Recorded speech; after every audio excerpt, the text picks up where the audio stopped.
여러분 안녕하십니까? 라디오 오늘 강재입니다. 102주년 3일절인 오늘 봄비가 내려서 마른 대지를 촉촉하게 적셨습니다. 지역에서는 오늘은 3일절 휴무 관계로 백신 접종이 없었는데요. 중앙예방접종센터에선 의료진을 대상으로 백신 접종이 계속됐습니다. 나흘째를 맞고 있는 백신 접종. 현재까지 코로나19 백신을 접종한 인원은 모두 2만 1,000여 명인데요. 이 가운데 이상 반응을 보여서 보고된 사례는 모두 152건입니다. 하지만 모두 두통과 발열, 메스꺼움과 구통 같은 대부분 가벼운 증상에 불과했죠. 백신 접종이 시작되자 백신 관련 가짜 뉴스는 오히려 잠잠해지고 있는데요. 더 빠른 코로나로부터의 독립을 위해서라도 더 이상 백신 관련 논란은 없어야겠습니다. 3월 1일 월요일 라디오 오늘 광고 듣고 시작합니다.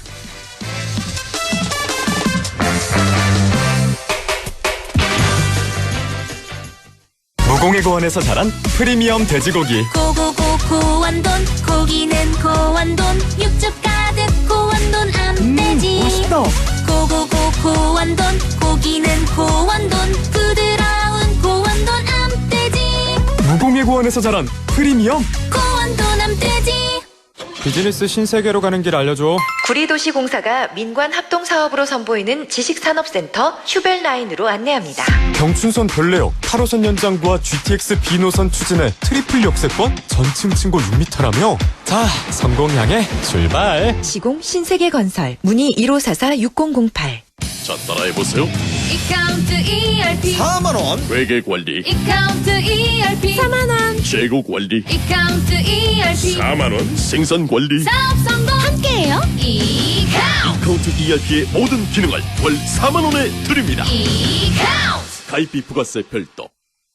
남북경제협력의 허브 파주 센트럴밸리, 파주시 대규모 희망 프로젝트 중 1단계 파주 센트럴밸리. 역세권의 프리미엄이 더해진 세대를 이어갈 미래 가치가 완성되는 곳. 사업용지 분양 문의 1522-0844. 시공 현대 엔지니어링. 3월 1일 월요일 라디오 오늘 1부는요. 건국대 경제학과 최백은 교수와 함께 경제 이슈를 짚어보는 시간입니다. 최백은의 이게 경제다 준비가 돼 있고요. 2부 이슈 오늘에선 3.1절을 맞아 우리 지역의 독립운동과 3.1 만세 운동에 대해서 알아보겠습니다. 잠시 후에 경북 독립운동기념관 한준호 학예연구부장 연결해서 자세한 이야기 나눠보죠. 라디오 오늘 생방송 놓치신 분들은 안동 MBC 플러스 유튜브로도 다시 들으실 수 있습니다.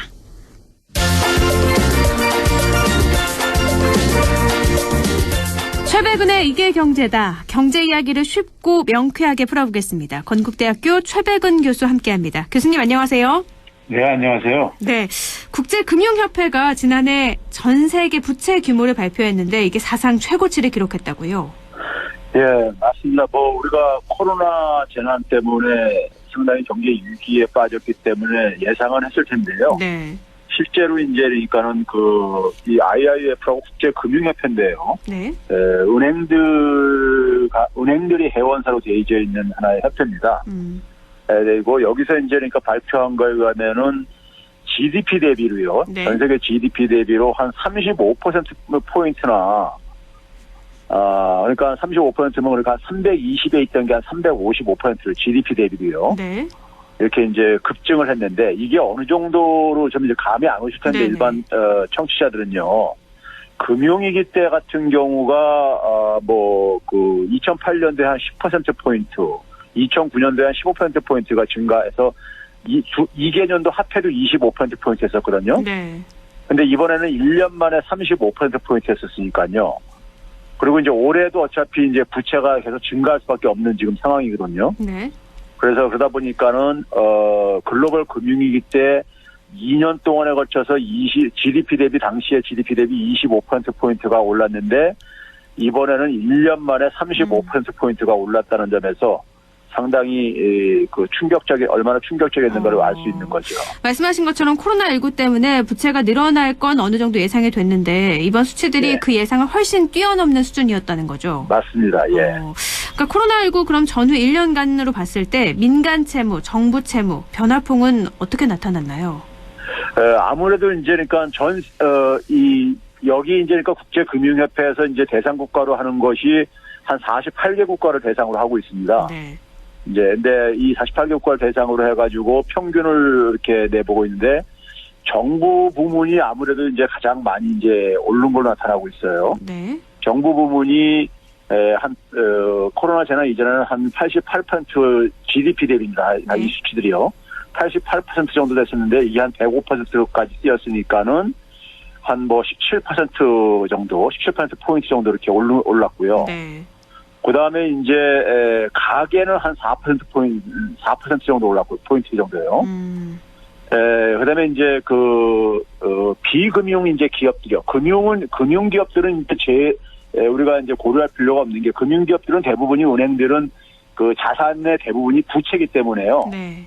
대개 이제 비금융 기업들을 우리가 부채를 보는데 비금융 기업들 같은 경우도 보게 되면 한 8%포인트 이상이 올랐거든요. 네. 그러니까 가장 많이 오른 게 정부 부분이고, 그 다음에 기업 부분, 그 다음에 가계 부분으로 올랐고요. 근데 이게 이제 선진 국가들을 좀 이제 국한해서 보게 되면은 선진 국가들은 특히 이제 아무래도 그 정부가 여력이 좀 더 이제 그러니까는 이 재정 운영의 여력이 좀 더 있다 보니까요. 실제로 보게 되면은 20%포인트 이상 올랐습니다. 선진국의 정부 부문 부채는요. 예, 굉장히 많이 올랐죠. 엄청난 것 같은데 우리나라 국내 총생산, 그러니까 GDP 대비 부채 비율이 25%로 중국 다음으로 뭐 터키와 함께 신흥국 중에서 부채가 가장 급격하게 늘어난 국가로 지목이 됐다고 하는데 이거 좀 자세하게 좀 알려주세요. 예, 우리나라 같은 경우는 사실 정부, 기업, 가계 부분을 봤을 때요. 네. 봤을 때 가계 부분이 굉장히 크게 올랐습니다. 가계 부분이 우리나라 같은 경우 보게 되면은 주요 국소 중에서 가장 높이 올랐는데요. 네. 7.6%포인트나 올랐고요. 평균이 4%인데 7.6%요. 예, 그러니까 거의 2배 정도 되는 거죠. 그리고 이제 정부는 이제 한 7.9%로 그러니까 상대적으로는 주요국들에 비해서 미국 같은 경우가 정부 부분이 한 25.3% 정도 올랐는데 네. 우리는 한 7.9%뿐이 안 올랐으니까는 상대적으로 그러니까는 옆에 나라인 중국 같은 경우도 정부 부분이 한 12% 오르고 가계 부분은 한 4.7% 올랐는데 우리는 가계 부분이 굉장히 압도적으로 크게 올랐습니다. 그러니까 전 세계적으로 봤을 때 정부가 더 많이 늘어나는 거에 비해서 우리는 가계가 더 늘어난 거니까 거꾸로 가고 있다고 봐도 되겠네요. 맞습니다. 예. 그러니까 어떻게 보게 네. 되면 정부가 좀 돈을 적게 풀다 보니까는 네. 가계가 그 부담을 상당히 가질 수밖에 없다고 이렇게 해석할 수 있겠습니다. 이 수치만 봐도 정부 부채는 뭐 잘 알려진 대로 우리나라가 세계 수준에서는 낮은 수치지만 가계 부채가 높다. 그러면 지금 가계 부채는 우리나라가 봤을 때 우려할 만한 수준인 거죠? 그렇죠. 우리나라가 지금 그러니까 지난해 말 이게 이제 국제금융협회가 가장 그러니까 빠르게 이제 그러니까 이 데이터를 이제 집계를 했는데요. 네. 지난해 연말에 이제 그러니까 우리가 102.8% 그러니까 한 103% 근접한 걸로 나왔어요. GDP 대비요. 네. 그러니까 우리나라 GDP에 이제 그러니까 한 배가 넘는다는 얘기죠. 넘는 얘기인데 미국에서 서브프라임 모기 사태가 터졌던 미국에서 금융이 발발했을 때가 한 100% 정도 됐었어요. 네. 근데 우리는 그걸 이제 훌쩍 뛰어넘은 거죠. 이미 그러니까요.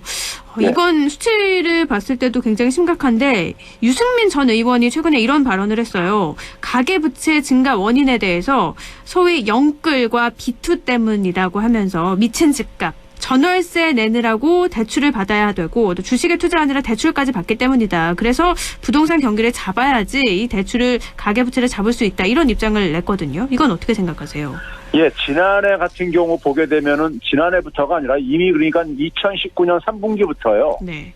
3분기부터 이제 그러니까는 소위 말해서 가계의 소득 증가율은 계속 떨어지고 있는데 상대적으로 그러니까 대출 증가율은 높아져 가고 있었어요. 네. 근데 그게 되게 이제 부동산 시장이 이제 과열되면서 그러니까는 부동산 시장에 그러니까 소위 말해서 이제 패닉 바잉이라고 우리가 이제 표현을 하고 있었는데요. 네. 공포 수요죠. 네. 공포 구매. 그러니까 이 부동산 시장이 과열되면서 지금 집을 안 사면은 무리를 해서라도 자기는 영원히 우리가 낙오자가 될 수밖에 없다는 이러한 이제 심리들이 작용을 하면서 네. 부동산 시장에 많이 뛰어들었고요. 그 다음에 이제 우리가 지난해 같은 경우도 주식 열풍이 불었잖아요. 그렇죠. 주식 열풍이 불면서 상당히 많은 우리가 신용 대출로 그러니까는 이 주식 시장에 뛰어들었고요. 실제로 그러니까 신용으로 주식을 매수한 규모를 보게 되면은 한 15조 이상이 정도가 증가를 했어요. 지난 1년 사이에요. 네. 이때는 주식이나 집을 안 사면 안 될 것 같은, 말씀하신 것처럼 패닉 바잉, 지금 안 사면 앞으로 평생 못 하는 거고, 주식도 지금 안 하면 나만 뒤처지는 그런 느낌이라서 모두가 다 빚을 내면서까지 한 것 같은데, 또 경기지사는요, 가계 부채가 높은 원인을 국가 채무 비율이 낮고 복지 지출이 낮기 때문이라고 하면서 이재명 유승민 전 의원하고 아예 반대되는 입장을 얘기하기도 했거든요. 저는 두 가지가 다 있다고 봐요. 다 있다고 보는데 이제 그러니까 우리가 지난해 같은 경우 보게 되면은 상대적으로 타격을 받은 계층들이 가게들 중에서 보게 되면 자영업자하고요. 네. 그다음에 뭐냐면은 이제 그 임금 근로자 중에서는 소위 말해서 임시직이나 일용직 같은 고용 취약계층들이 이제 일자리를 많이 잃었어요. 네. 그러면 이런 분들이 그다음에 또 한 가지는 이제 그러니까 이제 고령층 중에서 고령층들이 그러니까 코로나 때문에 공공근로 일자리도 많이 이제 그러니까는 이게 사업이 축소가 되고 그랬습니다. 네. 그러다 보니까 이런 분들이 생계 대출로 많이 이제 그러니까는 빚을 많이 내면서 사실 가게들이 그 생존을 위해 가지고 이제 그러니까는 그 대출에 많이 의존을 했다는 점은 우리가 부인할 수 없는 사실이고요. 네. 그런 점에서 정부가 좀 이제 그러니까는 정부 재정 관리를 너무 지나치게 함으로써 가계의 그러니까 재정이 그러니까 상당히 악화되는 이런 결과를 초래한 것도 사실인 겁니다. 거기에 이제 플러스 이제 부동산이나 주식시장의 과열이 또 이제 그러니까 대출을 또 이제 가계 대출을 또 이제 끌어올린 부분도 있고요. 네. 그러면 유승민 의원 말처럼 부동산 시장을 좀 안정시키면 가계부채가 조금은 줄어들 걸로 예상을 하시는 건가요? 그렇죠. 부동산 시장은 사실 어떻게 보게 되면은 저는 사실 문재인 정부에 대해서 굉장히 그러니까는 그 소득주도 성장 정책이나 좀 긍정적으로 평가했던 하나의 학자 중 하나인데요. 네. 근데 부동산 정책은 제가 실패했다고 제가 지난해도 계속 방송에서 얘기를 했었거든요. 네네. 그러니까 이제 문재인 정부가 들어서면서 대통령께서 2017년 3월 달에 그러니까 가계부채 대책을 발표했었어요. 네. 당시의 대책이 뭐냐면은 가계의 처분 가능 소득 대비 그러니까는 가계부채를 150% 이내에서 관리를 하겠다 그랬었어요. 네. 당시에 150 한 3% 됐었습니다. 네. 근데 지금 현실은 어떠냐 하면요. 지난해 이미 2분기 기준으로 해서 상반기 기준으로 이미 173%가 넘어섰어요. 네. 가계부채의 관리는 사실상 그러니까 실패를 한 거죠. 이제 대통령께서 이제 약속한 거를 지키지 못한 게 사실이고요. 네. 그리고 이제 그 다음에 이제 그러니까는 그 처음부터 부동산 정책에 대해서는 부동산을 통해서 불로소득 얻는 거를 그러니까 용납하지 않겠다, 허용하지 않겠다. 그리고 공공 그러니까 임대 아파트, 질 좋은 공공 임대 아파트를 충분히 공급하겠다 이렇게 했거든요. 그랬죠. 그런데 이제 그 부동산 불로소득으로 상당히 많이 그러니까 2018년까지 어느 정도 좀 안정이 됐었습니다. 네. 근데 2019년 이후에 그러니까는 부동산 시장이 결국은 뭐냐면은 정부의 부동산 대책이 실패를 함으로써 급등을 하고 그 결과로 부동산 불로소득이 굉장히 급증을 했죠. 네. 그다음에 또 한 가지는 이 장기 공공 임대주택을 이 박근혜 정부에 비해서 많이 이제 증가를 시켰는데요. 네. 그러니까 이 워낙 이제 근데 뭐냐면은 도시주택 기금에서 이제 그러니까 쓸 수 있는 이제 그러니까는 공공 임대주택에 투자할 수 있는 예산은 그러니까 제한돼 있었어요. 네. 그게 이제 결국 뭐냐면은 기재부에서 그러니까는 공공 임대주택에 대한 예산을 그러니까는 하나도 안 늘려줬어요. 네. 박근혜 정부 때 비해서요. 네네. 그러다 보니까는 절대적으로 그러니까 크게 증가하지 않다 보니까는 공공 임대주택도 그러니까는 생각만큼 많이 증가하지 않은 거고요. 네. 그러다 보니까는 부동산 시장 정책이라는 건 기본적으로 주거 차원에서 접근을 해야 되는데 주거 차원에서 접근을 하려면은 집 없는 사람들한테 그러니까 사실 집값을 안정시켜 줌으로써 자신의 소득에다가 좀 일정 부분 은행 대출 결합해가지고 주택을 매입할 수 있는 사람한테는 그러니까 좀 주택 가격이 좀 이제 안정돼야지만이 좀 매입을 할 수 있는 것이고요. 네. 그다음에 이제 청년들 같은 경우는 사실은 그러니까 소득을 가지고 매입하기엔 너무 이제 그러니까는 그 부담이 큰 계층들이기 때문에 네. 이들한테는 공공 임대주택의 공급이 필요한 거거든요. 네. 그런데 정부의 정책이라는 것이 그러니까 주로 이제 수요 억제만 초점을 맞추면서 이 그 공급을 그러니까는 공급 물량을 그러니까 충분히 확보하는 데 있어서 좀 이제 엇박자 정책이 있었어요. 네. 그러니까 다주택자들이 좀 우리가 주택을 많이 시장에 내놓게 했어야 되는 건데 네.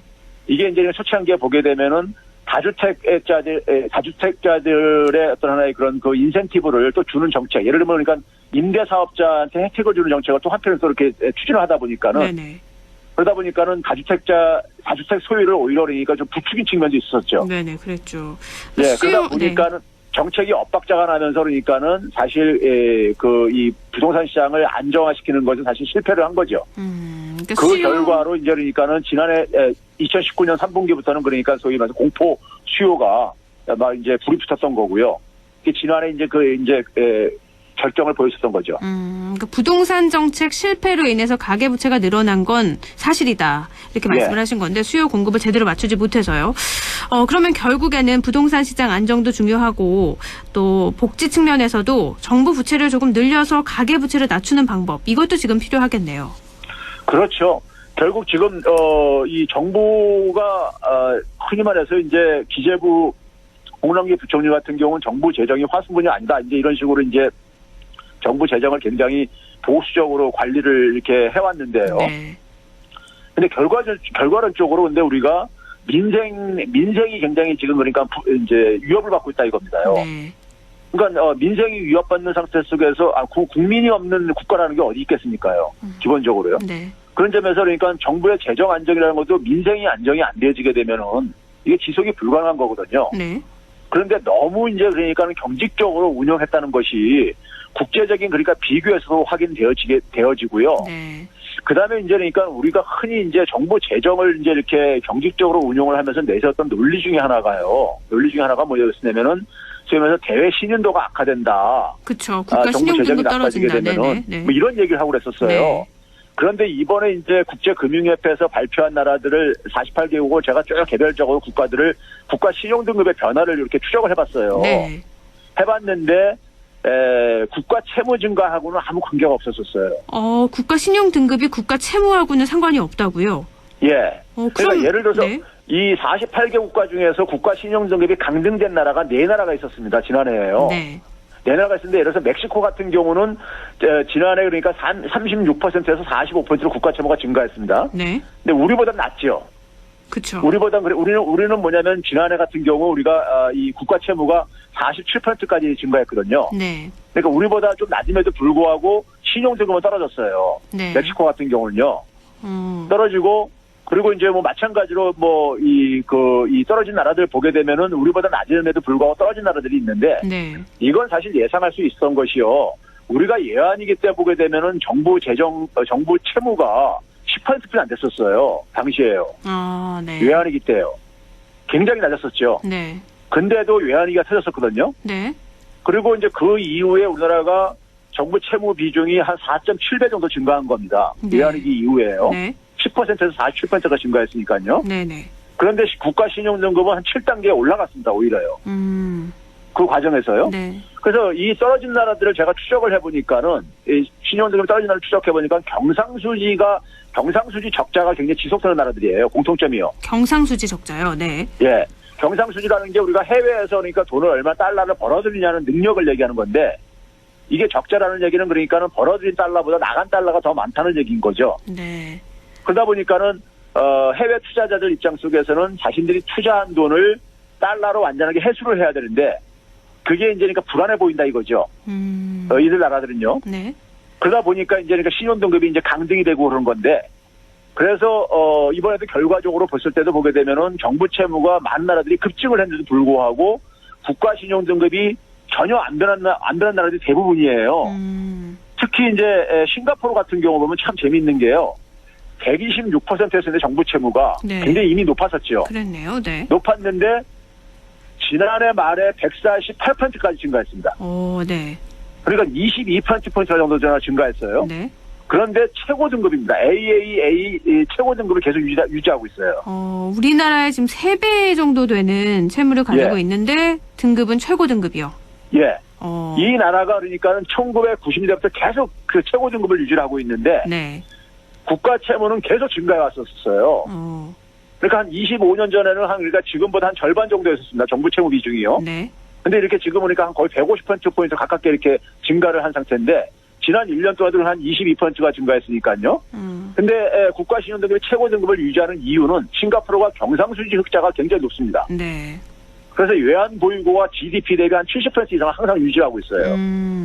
그러니까 달러를 충분히 확보하고 있으니까는 네. 외국인 투자자들이 볼 때 저 나라에 대해서 그러니까 불안을 안 느끼는 거죠. 그럼 우리나라 채무를 늘리는 거에서 뭐 국가 신용 등급이 떨어진다 이거는 연관성이 없는 걸로 나타난 그렇죠. 거네요. 그거는 사실 과학적이지가 않고요. 네. 과학적이지 않습니다. 그러니까 우리가 과거의 경험, 우리나라 과거 경험이나 아니면 우리가 세계 주요 국가들 쭉 비교를 하더라도 그거는 그 팩트하고 맞지가 않는다 이렇게 얘기를 할 수 있겠습니다. 네, 국가 신용 등급 떨어지는 게 걱정이 된다면 경상수지를 어떻게 하면 흑자를 돌릴지 이걸 고민해야 된다는 맞습니다. 거네요. 알겠습니다. 또 전 세계 정부 부채 규모가 이렇게 사상 최대 규모였는데 그러면 앞으로는 어떻게 될까요? 각국 정부는 부양책을 좀 거둬 드릴까요? 아닙니다. 지금 올해도 보게 되면요. 네. 올해도 뭐 IMF에서도 발표했지만은 여기 이제 그러니까 국제금융협회에서도 올해 그러니까 이제 재정 투입을 이제 그러니까는 그 예상되는 재정 투입을 네. 발표를 했어요. 네. 발표를 했는데 보게 되면은 그러니까 모든 나라가 그러니까 재정 적자를 운용하는데 우리나라가 가장 그러니까 재정 적자 폭이 두 번째로 낮은 나라로 되어 있습니다. 재정 적자 돈을 폭이 그러니까 올해도 그러니까 적게 쓰는 나라로요. 네. 이거는 그럼 어떻게 해석을 할 수 있을까요? 다른 나라에 비해서 채무는 낮은데 돈은 또 적게 푼다. 그렇죠. 계속 그러니까 지금까지 지난해의 기조를 계속 유지하겠다는 게 이제 정부의 이제 그러니까는 방침이다 보니까는 네. 그게 이제 여기에 이제 수치에도 집계에서도 이제 확인이 되어지는 건데 네. 다른 나라들 보게 되면 주요 국가들뿐만 아니라 우리보다 그러니까 경제 규모가 안 좋은 그러니까 뭐 남아공이라든가 뭐 중국, 인도 뭐 이런 스페인 이런 나라들 같은 경우도 이 그 재정 적자가 그러니까는 8%에서 한 12%까지 이렇게 네. 마이너스 8%, 마이너스 12%이 정도까지 지금 올해 편성을 하고 있습니다. 그러면 이 방향이 제대로 간다고 보고 계세요? 아니죠. 이렇게 가면 안 되는 거 아닐까요? 네네. 그렇죠. 그래서 이제 이렇게 되게 되면은 결국 정부의 역할이 적게 되게 되면은 그만큼 이제 결국은 민간 부분이 결국은 그러니까 적자가 커질 수밖에 없습니다. 지금 우리나라는 가뜩이나 민간 부분에 부채가 큰 게 차지하고 있는데 그럼 더 커지는 거 아닌가요? 그렇죠. 그래서 정부가 좀 이제 이 관점을 좀 바꿔야 되는데. 네. 그러니까 이 민생, 그러니까 가계와 기업이 그러니까는 지금 기업들도 굉장히 좀비 기업들이 많이 증가하고 있어요. 네. 근데 이게 결국은 그러니까 가계와 기업이 만약에 파산을 하거나 하게 되면 고스란히 이게 결국 정부가 또 공적 자금 같은 거 투입을 해가지고 뒷사건을 해야 됩니다. 네. 그러면 그러다 보면 정부 채무가 증가할 수밖에 없거든요. 나중에요. 그렇죠. 네. 그러니까 오히려 그러니까 사전적으로 정부가 이럴 때는 다른 나라들이 대부분 나라들이 이렇게 정부가 투입하는 이유는 참 재밌는 게 이번에 그 수치에서 보게 되면요. 가계 채무 증가율이 이 국제금융협회에서 발표한 것에 따르게 되면요. 그래서 이 미국이나 선진 국가뿐만 아니라 옆에 나라인 일본 같은 경우도요. 가계 채무는 1.1%가 오히려 줄어들었어요. 지난해 1년 동안에요. 네. 그러니까 가계가 악화되게 되면 나중에 정부 채무가 더 악화된다는 경험들을 갖고 있다 보니까는 가계 채무를 굉장히 그러니까 오히려 그러니까 성공적으로 안정적으로 관리한 게 이번에도 지난 1년 동안도 확인이 되어져요. 네. 그런데 우리는 지금 그러니까 굉장히 절대적인 수준이 이미 위험한 수준입니다. 굉장히요. 네. 전 세계 주요 국가 중에서 가장 높은 수치거든요. 근데 거기다가 올해 또 그러니까 이게 더 악화된다면은 참 어떤 일이 일어날지는 참 진짜 정확히 언제 일어날지 모르겠지만은 굉장히 가계 채무는 굉장히 우리한테 그러니까 부담이 될 수밖에 없는 거죠. 뭐 일본 사례만 봐도 국가 부채보다는 가계 부채에 더 집중하는 것 같은데 우리나라는 오히려 국가 부채에 많지도 않은 국계 부채를 이렇게 중요도를 더 두고 있어서 좀 걱정이 되긴 하는데 미국은요 1조 9천억 달러 슈퍼 부양책 추진 중인데 이건 어떻게 보세요? 이건 무난히 통과가 될까요? 그거는 통과 하원에서 이미 통과가 됐죠. 네네, 그랬죠. 통과가 되고 이제 상원 같은 경우도 사실은 그러니까 지금 구조상으로 통과될 가능성이 높고요. 네. 그러면 50대 50인데 결국 동수일 때는 그러니까 이제 이 부통령이 결국은 이제 한 표 행사할 수 있기 때문에요. 통과될 수 있고요. 근데 미국 내에서도 그 규모도 부족하다고 하는 의견들이 나옵니다. 1조 9천억 달러도요? 예. 그러니까 미국이 그러니까 코로나 이전 상태를 복구하는 데 속에서 그다음에 완전 고용을 그러니까는 미국의 그러니까 고용 상태를 코로나 이전 상태로 복구하는데 부족하다는 평가를 내부에서 하고 있어요. 네. 그래서 그 제닛 옐런이라고 지금 이제 재무부 장관 같은 경우도 지금은 그러니까 정부 부채를 그래야 돼서 정부 부채는 그러니까 당장 잠깐 잊어라. 일단은 그러니까 경제를 복구하는 것이 그러니까 정부 채무를 줄이는 거에 대해서 효과적이다. 그 얘기는 무슨 얘기냐면요. 정부 채무를 우리가 지금 절대 얘기 아니라 비중으로 얘기를 하잖아요. 네. GDP 대비 몇 퍼센트 얘기를 하잖아요. 그렇죠. 그래서 GDP를 늘리는 방법이 그러니까는 그 정부 채무 비율을 줄이는 그러니까 보다 더 효과적인 방법이라고 생각을 하고 있는 거죠. 미국이 1조 9천억 달러 슈퍼 부양책을 추진하면 그만큼 또 당연히 국가 부채는 늘어날 텐데 지금 그걸 볼 게 아니다 이렇게 보는 거잖아요. 그렇죠. 1조 9천억 달러 투입을 해가지고 GDP를 그러니까 그 이상 늘리면 된다는 생각을 하고 있는 겁니다. 우리나라는 좀 거꾸로 가고 있어서 좀 답답하긴 한데 그럼 슈퍼 부양책, 미국의 이런 슈퍼 부양책이 세계 경제에는 어떤 영향을 끼칠 걸로 전망해 볼 수 있을까요? 미국이 그래서 경제가 살아나게 되면 우리한테는 수출 같은 데 도움이 되겠죠. 네. 그런데 이제 전통적으로는 이제 그러니까 정부가 재정을 이렇게 많이 투입을 하게 되면요. 네. 그 투입한 것 중에 이제 많은 부분이 해외로 이제 그러니까 해외 다른 나라들이 이제 옆에서 재미를 보는 거죠. 떡고물이 떨어져 가지고요. 그런데 미국이 그러니까 트럼프 때부터 뭐냐면은 사실은 오바마 때부터 시작됐지만은 바이 아메리카 정책을 추구를 하다 보니까요. 정부의 조달 사업에 그러니까는 미국 기업들이라든가 미국 내에서 그러니까는 생산 활동을 하는 기업들만 참여할 수 있게 네. 국한하다 보니까 그만큼 옛날처럼 그러니까 효과가 해외로 나가는 걸 가능한 한 차단시키려고 하고 있죠. 미국 국내에 그러니까 그 효과가 집중되게 하려고요. 그 네. 재정의 투입의 효과를요. 네. 그러다 보니까 우리는 이제 그러니까는 간접적으로 미국 경제가 살아나면은 그걸로 인해서 수입의 증가가 우리한테 수출 증가로 이어지는 그 정도 효과는 우리가 기대할 수 있겠지만은 그러니까 아주 크게 효과를 기대하기는 좀 어렵다고 봅니다. 그러면 미국이 이렇게 슈퍼 부양책을 쳐서 경기가 좀 좋아지면 우리나라도 이렇게 틀렸구나 하면서 국가 부채를 늘리면서 가계 부채를 낮추는 뭔가 그런 정책을 펼 수도 있지 않을까요? 이건 기대인가요? 그런데 이미 그러니까 올해 예산을 그러니까 기재부에서 이미 지난해 연말에 통과시켜 이미 확정이 됐잖아요. 네. 물론 이제 그게 이제 올해 상황이 나빠지게 되면 또 추경 편성이 또 이어질 가능성을 배제할 수는 없는데요. 네. 배제할 수 없는데 정부가 그러니까 사실은 지금 가계 채무에 대해서 너무 안이하게 생각을 하고 있다고 저는 생각이 들어요. 가계 채무에 대해서요. 네. 그 가계 채무가 그러니까 이게 그러니까는 그 사실은 가계 부채가 이 경착륙하는 문제뿐만 아니라 가계 채무가 커지게 되면요. 소비가 주가될 수밖에 없어요. 그렇죠. 가계가 그러니까 원리금을 상환을 하다 보면은 그러니까 쓸 수 있는 소득이 그만큼 줄어들 수밖에 없는 거거든요. 네. 그런 점에서 소비가 둔화되게 되면은 그만큼 성장률을 깎아먹을 수밖에 없는 거거든요. 그럼 성장률을 깎아먹게 되면 그만큼 정부가 걷어들이는 세금도 그만큼 줄어들 수밖에 없습니다. 네. 그런 점에서는 그러니까 오히려 그러니까는 민간 부분이 위축이 되지 않도록 정부가 적극적인 재정을 쓰라는 것은 IMF나 OECD에서도 계속 권유를 하는 거예요. 네. 그런 점에서 그러니까는 저는 추경 편성을 통해서 이 소위 특히 이제 뭐냐면 중산층과 저소득층에 대한 그러니까 적극적인 좀 이제 그러니까 재정 지원이 저는 필요하다고 생각합니다. 네. 국가 부채를 늘리지 않으면 GDP도 줄어들 거고 그럼 또 악순환이 되지 않을까 걱정이 되는데 알겠습니다. 저희도 다음 주에도 경제 이야기 쉽게 또 풀어보죠. 오늘 말씀 고맙습니다. 네, 감사합니다. 네, 최백은의 이게 경제다. 건국대학교 경제학과 최백은 교수였습니다. 라디오 오늘 1부는 여기까지고요. 잠시 후 2부에서 뵐게요.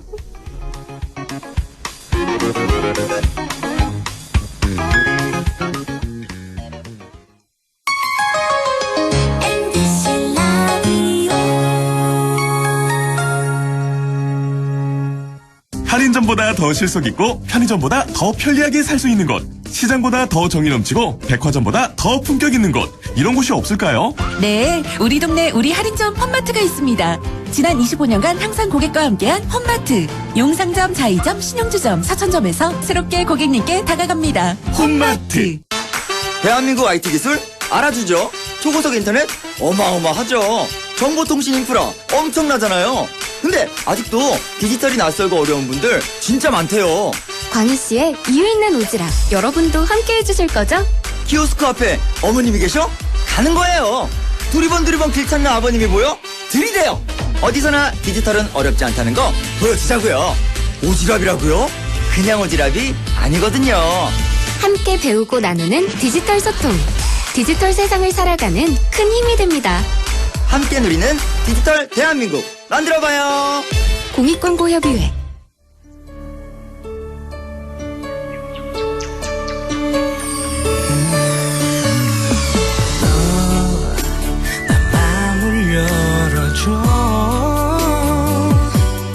다가가 나 속삭이도록 언제나 내 생각으로 행복해야 해요. MBC Radio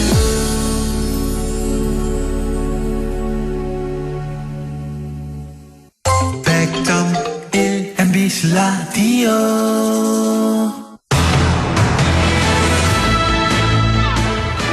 네, 지금 시각 6시 36분 지나고 있습니다. 라디오 오늘 2부 순서 이슈 오늘입니다. 오늘은 102주년 3.1절이죠. 전국에서 가장 많은 독립운동가를 배출한 경상북도인 만큼 오늘의 의미 더욱 뜻깊은데요. 3.1절의 역사적인 의미와 또 우리 지역의 3.1운동에 대해서 알아보죠. 경북 독립운동기념관 한준호 학예연구부장 연결해보겠습니다. 부장님 안녕하세요. 예, 네, 안녕하세요. 네, 오늘은 3.1절 102주년인데 경상북도 독립운동기념관에서도 특별한 하루 보내셨을 것 같아요. 오늘 어떤 체험 행사들이 좀 진행이 됐죠? 예, 그 기념관에서는 제 102주년 3.1절을 맞아 다양한 체험 행사를 진행하였습니다. 네. 예, 먼저 3D 입체 퍼즐로 태극기와 신흥 무관학교를 직접 만드는 체험 행사가 있었으며 독립군 복장을 착용하고 기념 촬영하는 포토존 그리고 사격 체험 등을 진행하였습니다.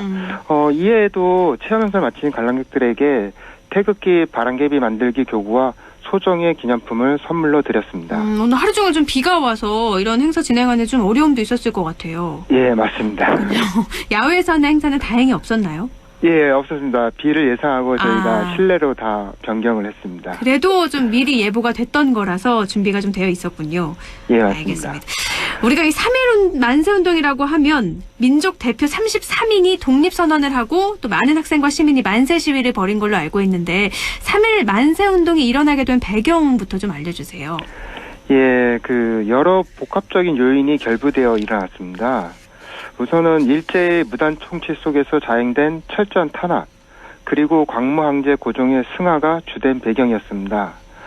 나아가 각 민족은 정치적 운명을 스스로 결정할 권리가 있으며 다른 민족의 간섭을 받을 수 없다는 미국 대통령 윌슨의 민족 자결주의와 제1차 세계대전 순중들이 개최한 파리 강화회의도 주요 배경으로 작용했습니다. 특히 독립운동가들은 파리 강화회의의 대표를 파견하여 우리의 독립 의지를 알리는 한편 독립의 열망을 민족의 큰 함성으로 세계에 알려야 한다고 판단하였습니다. 즉 3.1운동은 비폭력에 입각한 평화적 시위와 국제 여론에 호소하여 독립을 달성하려고 했던 역사적 사건입니다. 이게 중요한 것 같아요. 비폭력에 입각한 평화적 시위, 또 국제 여론에 호소하면서 독립을 달성하려고 했던 그 사건. 이게 굉장히 중요한 것 같은데 3.1 만세운동과 독립선언이 갖는 역사적인 의미도 좀 살펴주시죠. 예, 그 3.1운동은 1919년 3월 1일 일제 식민지 지배에 저항하여 전 민족이 일어나 독립 만세를 외친 항일투쟁입니다. 네. 이는 일제강점기 최대 규모의 민족운동으로 한국이 독립국이며 한국인은 자주님을 세계 만국에 선언하여 독립 의지를 밝힌 것입니다. 더불어서 주권이 국민에게 있는 지금의 대한민국을 탄생시켰습니다. 네. 우리 경북에서 3.1 만세운동이 이렇게 들불처럼 일어나서 활발히 번져나갔다고 들었는데요. 안동에선 임시정부 국무령을 지낸 석주 이상용의 동생인 이상동 선생의 일일 시위가 그 시작이었다고요. 예, 맞습니다. 그 안동의 그 3.1 만세운동은 동경 유학생 강대극의 기국으로 시작되었습니다. 기국한 강대극은 안동교회 목사 김영옥, 장로 이중희 등과 만나 3월 13일 장날에 거사를 하자고 논의를 하였습니다. 네. 그런데 이제 여기에 서울에서 독립선언서를 갖고 온 김재명도 기여를 하게 됩니다. 하지만 그 강대국, 김원진, 김영옥, 이중희 등 주역 4명이 하루 전날인 3월 12일 계획 단계에서 예비 검속을 당함으로써 좌절되었습니다.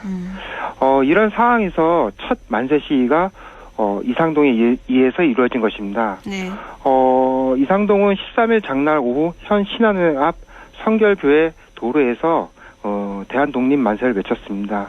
이 1인 시위는 안동에서 만세운동을 은밀히 추진하고 있던 유림 및 기독교 지도자들에게 기폭제 구실을 했던 것입니다. 그 3일 만세운동이 3월 1일 날 모두 다 같이 한 번에 일어난 건 아니고 3월 1일부터 천천히 일어났던 거잖아요. 예, 맞습니다. 이 3일 만세운동이 그럼 어떻게 전개가 돼 나갔는지도 알려주세요. 예, 서울에서 시작된 3일 운동은 약 3개월 동안 전국에서 펼쳐졌습니다. 경북 지역의 3일 운동은 서울에서 만세 시위가 일어난 뒤 한 주일이 지난 3월 8일에 대구 서문시장에서 시작하여 5월 7일까지 2달 동안 80곳이 넘는 곳에서 90회 넘게 일어났습니다. 네. 횟수로 보면 의성 안동이 각 14회로 가장 여러 차례 일어났고 네.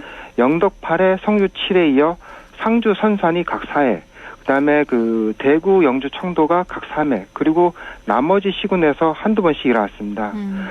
보통 참가 인원은 안동이 9,200명으로 가장 많았으며 다음이 의성, 대구, 성주가 3,000여 명, 영덕, 영주가 2,000여 명으로 그 뒤를 이었습니다. 이렇게 경북에서 많은 참가 인원이 있었고 또 굉장히 많은 횟수로 여러 차례 일어났던 거잖아요. 왜 네. 경북에서 이렇게 유난히 크게 많이 일어났던 걸까요? 여기에서는 일단은 기독교 분들하고 그다음에 유림 분들이 네. 이제 기독교 분들은 서울에서 이제 그런 평양이나 서울에서 만세 운동을 이렇게 보고 그리고 이제 유림 분들은 고종의 장례 행렬을 이렇게 보고 네. 우리가 더 이상은 이렇게 참으면 안 된다. 독립을 목표로 만세 운동을 해야 된다. 그러면서 이게 조직적으로 이렇게 움직이게 되면서 많은 분들이 참가를 하게 됩니다. 그러니까 기독교와 지역 유림이 주축이 돼서 이렇게 활발하게 일어난 거군요. 예, 맞습니다. 예. 근데 우리 지역에서는 또 해외로까지 가서 독립운동을 이어가신 분들도 많이 계시잖아요. 해외에서의 예, 3일 만세운동의 모습도 좀 알려주세요. 예, 나라 밖에서도 이 경북분들은 3일 운동에 앞장을 쓰게 됩니다. 먼저 가장 눈에 띄는 것이 중국 길림에서 발표된 대한독립선언서입니다. 네. 여기에는 한국이 완전한 자주 독립국이며 민주 자립국임을 선언하고 한일 합병은 일본이 한국을 사기와 강박 그리고 무력 등 갖은 수단을 동원하여 강제로 병합한 것이므로 무효라고 주장하였습니다. 그런데 이 선언서 본문 끝에는 발표 주체인 39명의 대표자 이름이 적혀져 있는데 네. 그 이름을 보면은 국내와는 달리 실제 독립운동을 이끌던 최고 지도자로 구성되어 있습니다. 여기에 이제 경북 사람으로 이상용과 김동산 이름이 들어 있습니다. 네. 이것이 무슨 의미냐면은 1919년 무렵 한국 독립운동회를 이끌던 최고 지도자 대열에 두 분이 있었음을 확인할 수 있는 대목입니다. 네네. 그리고 또한 경북 분들이 주로 망명해 있던 서간도에서도 4월 초순까지 독립만세가 일어났으며 특히 3월 10일에는 길림성 유아현 사원포에서 만세운동이 정해졌는데 여기에 경북분들이 많이 망명을 했던 곳입니다. 그래서 또 3일 운동이 경북에서는 또 다른 의미, 더 큰 의미로 다가오는 건데요. 또 우리가 3일 만세운동이라고 하면 많은 분들이 아운의 만세 시위를 주도하고 또 옥고를 치르다 돌아가신 유관순 열사 떠올리게 되잖아요. 네, 맞습니다. 우리 지역에서 3일 만세운동과 관련한 인물 어떤 분들이 있을지 좀 소개를 해주신다면요. 예, 3일 운동에는 남성분들도 많이 참가했는데 역시 여성분들도 큰 역할을 하였습니다. 네. 경북에서는 대표적으로 남자현, 김낙, 임봉선, 김정희, 윤학이, 신문근 등이 3일 운동에 적극적으로 나섰습니다. 네네. 다 소개할 수 없어서 두 분만 소개해드리는데요. 그 가운데 영양의 남자현은 1890년 의병 행정에 나섰던 남편 김영주가 전사하자 남편의 원수 일본을 향한 저항의식을 품고 있다가 서울로 올라가 만세운동을 참여를 하게 됩니다. 네. 또 안동 내안마을 출신으로 3대에 걸친 독립운동 명가의 안방을 지킨 김낙은 안동 예안면 만세운동에 참가했다가 일본 수비대에 끌려가 모진 고문 끝에 두 눈을 잃었습니다. 김낙의 시아버지 이만도는 의병장 출신으로 나라가 망하자 1910년에 단식 순절했고 남편 이중업은 1919년 파리 장서 운동을 주도했습니다. 그리고 이제 그 밑에 아드님 두 분이 계셨는데 이분들도 대한강복회와 2차 유림단에 참여를 했습니다.